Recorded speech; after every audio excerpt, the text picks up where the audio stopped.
most of us would rather have root canal than talk to our kids about sex. Do you remember that talk? Oh, I think we had it again last week. Do you think it was a little awkward? A little. Yeah. A little bit.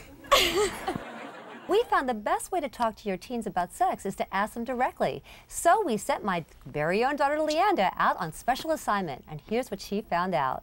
I recently ran into a few teens who gave me the inside scoop about what they think you parents should be doing when it comes to our sex talks. My parents were like, all right, we have to do this. And I was sort of like, I have to listen to it. I never got the sex talk.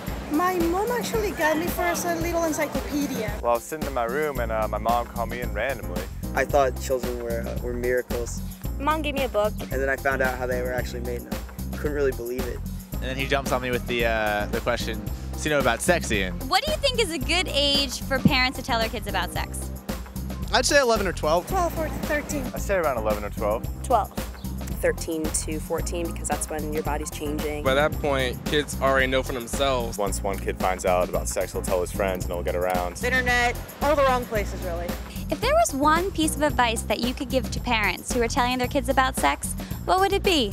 Don't tell them what's right and wrong. Talk to them like an adult, you know, don't treat them like a kid. Just lay it out there and be straightforward. I think that they should use visuals. I feel somewhat awkward talking to you about this right now. I mean, no. Don't feel awkward talking to me. Everyone, this is my daughter, Leanda.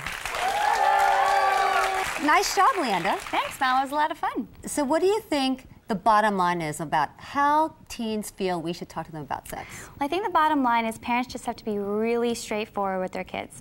And when they first sit them down to have the talk, don't start off by asking your kid what they already know about sex, because then it makes it feel a little accusational. Well, do you think kids are learning about sex way too young these days? Yes, a lot younger than I was. So how often should we talk about sex with our kids? Not too often, but make them try to feel as comfortable as possible to talk to you about sex at any time. Yes, and don't be awkward.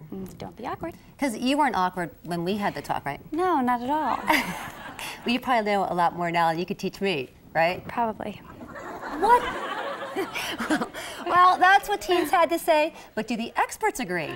Please welcome parenting therapist Stephanie Newberg.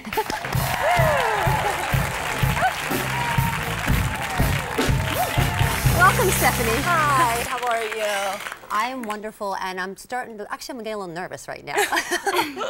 But tell me, what is the best age to talk with your kids about sex? Well, I think that there's really no best age. I think every child, as every parent knows, is very different. And you really need to be attuned to your child, their level of development, and their peer group. They have a huge influence on them, and they're one of the main sources of where they get their information. And older brothers and sisters. Absolutely. How do we make it seem less awkward with our kids? Well, first of all, I think it's always going to be awkward. I think that it's a very sensitive and difficult topic for everybody. And I think that if parents can be very in touch with and aware of their own situations, their own feelings, their own values, their memories of what they went through, and one of the things that you really want to help your child with is giving them information. Information about health, about healthy relationships, about sexually transmitted diseases, birth control, sexual anatomy. And that's continuous talks, not Absolutely. just one when they're 10 years old, but it's continuous.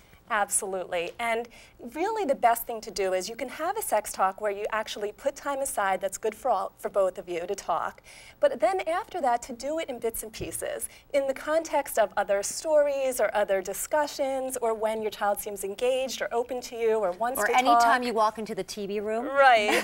And you see something on TV that might provoke interest or feelings about it. It's good for parents to be available and accessible. I think that most children and teens will tell me that they really want to feel that their parent is there for them. And even on this talk. Absolutely. The number one things children and teens tell me is that if my parents are available, can talk to me and give me information, and are comfortable with this, I'm going to be much better off. That is absolutely great advice. Thank you so much, Stephanie, for being here. Oh, well, thank you. And Leanda, we're going to have a talk after this.